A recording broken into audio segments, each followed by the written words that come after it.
Et bonjour à tous. Alors aujourd'hui on se retrouve pour la présentation du Voltrov 30 V2. D'accord, donc la boîte se présente comme ci, petite boîte en carton classique avec un tiroir qui se lève. Dans la boîte, bon normalement ici vous aurez la tour, moi je l'ai déjà mis de côté. Vous allez avoir un verre, alors lui normalement est déjà installé, c'est le petit parce que vous avez une extension. Et ici vous avez le grand. D'accord. Vous allez aussi avoir un deck, un autre deck, parce qu'il y en a deux. Donc là, ça c'est un deck série, d'accord. Donc il faudra mettre les coils un en haut là, ensuite en bas de l'autre côté, et un en haut là, et en bas de l'autre côté, pas compliqué. Le coton, bah, vous le mettez dans les 4 trous, et ça roule. Une petite, un petit sachet de joint, et en gros c'est à peu près tout. Hop, je mets ça de côté, on va pas s'y intéresser. Et donc voilà la bête. Alors ce tank là n'est pas fourni dans le paquet, là c'est un de M28 clone qui passe très bien avec l'extension. Enfin très bien oui et non, là je sais pas si vous voyez, il y a un tout petit écart dedans dans la cheminée noire. C'est le joint en fait. D'accord, donc on va démonter tout ça pour que je vous montre. Tac.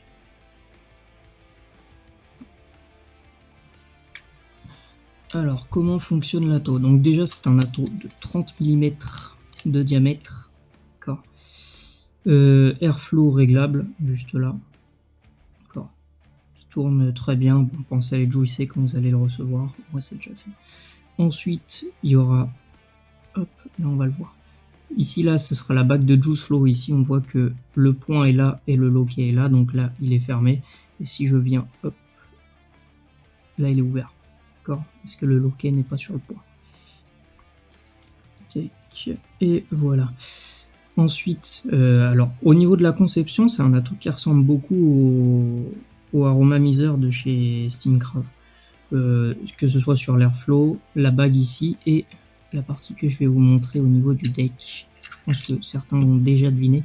Et en gros, voilà, vous venez dévisser ça. Et si vous tirez, vous avez le deck. Donc ça, c'est le deck postless que j'ai déjà monté et rodé. Hein. J'ai déjà essayé l'atto avant la vidéo, bien évidemment. Hop. Donc, je viens le mettre sur la box. Comme je vous ai dit, il est déjà rodé, donc pas besoin de box électro, là, je m'en fous. Voilà, hop, et si je fire, voilà. Tout est ok. Donc, on va passer à l'explication de comment fonctionne le bazar. Donc, en fait, hop, si je le remets, bon, on s'en fout, il n'y a pas le deck, mais c'est pour vous expliquer. En gros, hop, vous allez le remplir. Alors, c'est pas un quart de tour en haut, c'est un vrai pas de vis. D'accord.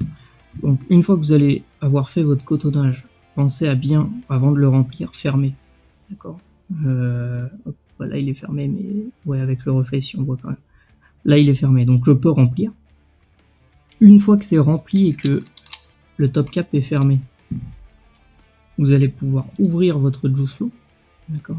Si je vous montre en dessous, hop, on verra que le juice flow est ouvert. Voilà. Au niveau des deux parties. D'accord. Donc là, on voit que le juice flow est ouvert. Si je viens le fermer, hop. Là, on voit peut-être pas dedans, mais il est fermé. En tout cas, le liquide va passer par là, en fait. Et quand vous allez le remplir, le liquide va passer de votre tank en bas, donc dans cette pièce juste ici. Si j'arrive à la remettre. Voilà. Et une partie de votre liquide va rester ici. Et en fait, hop, ça va remonter. C'est pour ça que Steamcraft appelait leur aromiseur RDTA, parce qu'en fait, le liquide vient d'en dessous, et pas d'au-dessus pour de vrai. Enfin, en tout cas, il passe de au-dessus à en dessous, puis de en dessous au deck. Bon, moi j'appelle ça RTA, mais ils appellent ça comme ils veulent. Donc voilà, on va passer tout de suite à la partie cotonnage. À tout de suite. Donc nous revoilà pour la partie cotonnage. Donc pour le coton, j'ai pris du puff hein, que j'ai déjà découpé, enlevé les deux côtés pourris. Les coils, donc c'est des coils de chez Pascal, donc Coil Connection. D'ailleurs merci pour l'impression 3D, Pascal elle est au top. Là j'ai monté du 4 mm de tête, il y a 7 tours. Voilà. Et je crois que c'est du 4 x 28. 4 fois 29. 3 fois 29, 1 fois 38, pardon. Dans les 80. D'accord. Donc pour le coton, rien avoir de bien compliqué. Donc là, je viens l'enrouler. Alors, hop, bon, vous allez voir là. Hop. En fait, le coton, il faudra juste le mettre dans les deux rigoles ici. Et après, c'est comme le aromamiseur, il va dépasser un poil en dessous. Il n'y a pas besoin de le faire dépasser en vrai. Vous pouvez le faire dépasser. J'ai essayé les deux, ça change trop rien. Donc là, je vais vous montrer comme je fais moi. Les deux petits, enfin le prérequis, on va dire. En fait, ça va être d'effilocher comme un bourrin votre coton. Si vous l'effilochez pas, vous allez avoir des dry-hits. La première fois que je l'ai cotonné, j'ai eu un dry-hit. Parce qu'en fait, je suis habitué à son grand frère, ou petit frère, la version d'après en tout cas, donc le 30 V3, où il n'y a pas trop besoin d'effilocher. Celui-ci, il faut y aller, quoi. Donc, je vais vous montrer comment je fais. Tac. Voilà, j'enfile ça vite fait. Et après, on passe à l'effilochage. C'est la partie, entre guillemets, la plus chiante.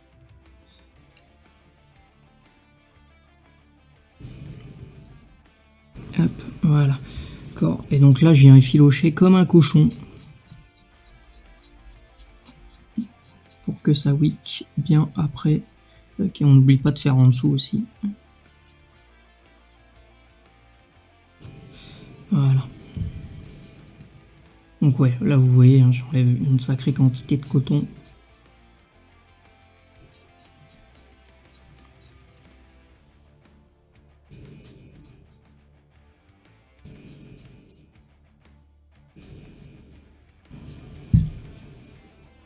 Et voilà.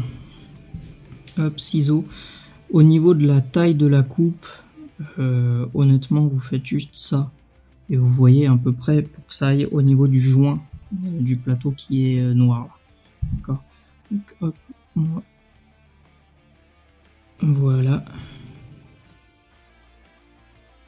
Et voilà. Hop. Voilà la gueule du bazar. Et ensuite, il n'y a plus qu'à mettre dans les rigoles.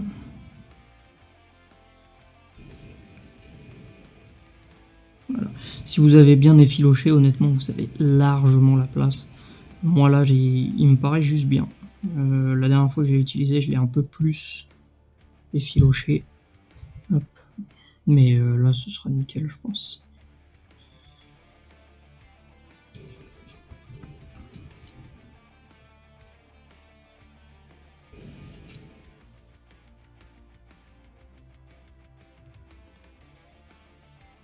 Et voilà.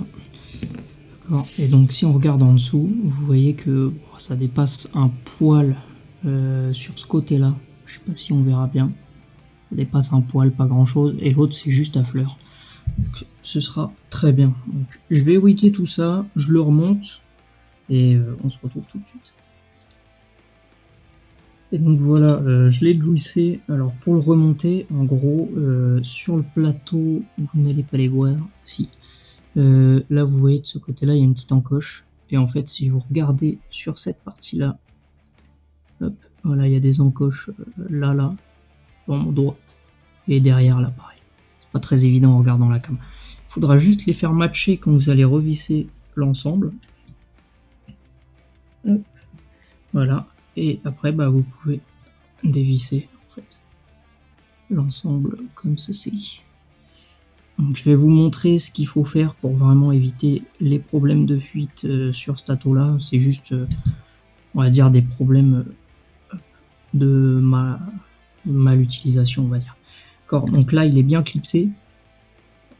Je viens remettre la partie du bas, la revisser dessus. Voilà, une fois que c'est fait, là, on est quasi tout bon. Donc, plus qu'à le remplir et je vais vous montrer comment faut faire pour être tranquille. D'accord, donc je viens le visser sur le mode. Hop. Voilà. D'accord, je vérifie que ça fire. Normalement, il n'y a pas de problème. Ensuite, je vérifie que là, je suis bien fermé. Il faut être fermé. D'accord. Ensuite, je peux le remplir. Hop.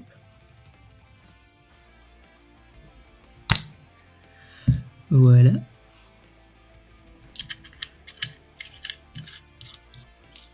je referme. Une fois que tout ça c'est fait, d'accord, là vous voyez, hein, il est rempli et fermé complètement, je peux venir ouvrir la bagouze qui est ici. Là on voit que voilà, elle est bloquée. Hop, je vais venir l'ouvrir. Voilà. Et là on va venir voir en fait. Regardez, voilà, le liquide, comment il est descendu comparé à avant. Une fois que c'est complètement descendu, bah, vous pouvez refermer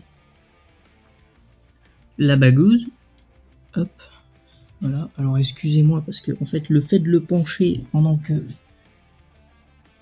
ça arrose, enfin pendant que le liquide passe en bas, hop, ça n'a pas fui mais ça a sointé, on va dire. Une fois que c'est refermé, ben, en fait je peux venir le rouvrir et l'en remplir pour de vrai. Hop. Et puis ma fiole a été dégueulasse. Tac. Voilà, là il est rempli pour de vrai.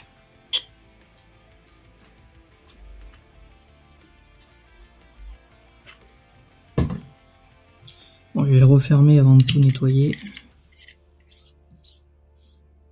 Voilà, et une fois que c'est fait ça, hop, voilà, vous savez, tout est propre. Une fois que ça c'est fait, ben, on peut venir ouvrir en fait la bagouze de Juice Flow et ben, on peut s'en servir, ma foi. D'accord. Donc on teste tout ça.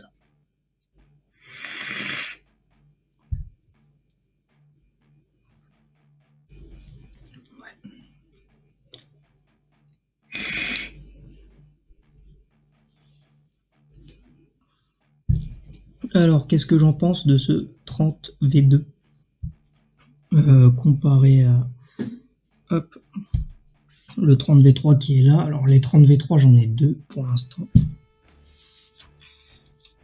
Voilà, donc comparé à ces deux-là, alors pour ceux qui ont regardé la vidéo de celui-ci, c'est mon atto préféré et ça le reste. Voilà. Alors pourquoi celui-ci, il est très bien. Honnêtement, niveau saveur, il est top. Un poil en dessous, je trouve, que la version d'après, donc le 30 V3. Ensuite, sur le 30 V3, au niveau du top cap, c'était un quart de tour. Là. Ici, c'est pas un quart de tour, c'est du pas de vis classique. Donc ça, c'est un point en plus pour le 30 V3. Ensuite, pour accéder au plateau sur le 30 V3, il n'y avait rien de plus simple. Voilà. Il n'y avait pas de vis que dalle. C'est juste un loquet. Hop. Voilà. Et ça gérait aussi le Juice Flow. Là, il y a beaucoup de galères à faire pour arriver au plateau. Honnêtement, ça fait beaucoup de pièces. Voilà. Bon, après, c'est un peu chiant, mais rien de bien incroyable. La seule chose que je préfère sur celui-ci comparé au 30 V3, bon, après ça va dépendre de chacun, mais le tirage, je préfère. Il est beaucoup plus aérien. Je vais pouvoir vous montrer. Voilà, l'airflow du 30 V3 ici, et celui-ci. D'accord. Il est énorme. Celui du 30 V2, il est beaucoup plus gros. Alors vous pouvez le régler pour le restreindre, pour ceux qui préféreraient un peu plus restreint, mais moi, full over comme ça sur du série, je trouve ça juste super. Et le setup à la fin est juste au top, quoi. Alors, attendez. Il y avait un peu de liquide sur la Black. Et donc voilà, ma foi, pour ce 30 V2 qui est très bon. Je pense que je vais le mettre en deuxième dans mes attos préférés, derrière son frère le 30 V3. J'ai d'autres Voltrov qui arrivent, donc on pourra refaire des comparaisons, même si ce sera pas du tout le même diamètre. J'ai deux 41 EG qui arrive, donc c'est le 41 V2 de tête, celui avant le V3 que j'ai déjà présenté sur la chaîne. Et donc voilà, la semaine prochaine normalement ce sera une vidéo sur le MRN RTA V2 juste ici. C'est globalement le même que le Beast que j'ai déjà présenté, mais il y a quelques petits changements esthétiques. Enfin celui-ci est sorti bien avant le Beast aussi. Donc voilà. Donc je vous dis à la semaine prochaine et prenez soin de vous et bonne journée à tous.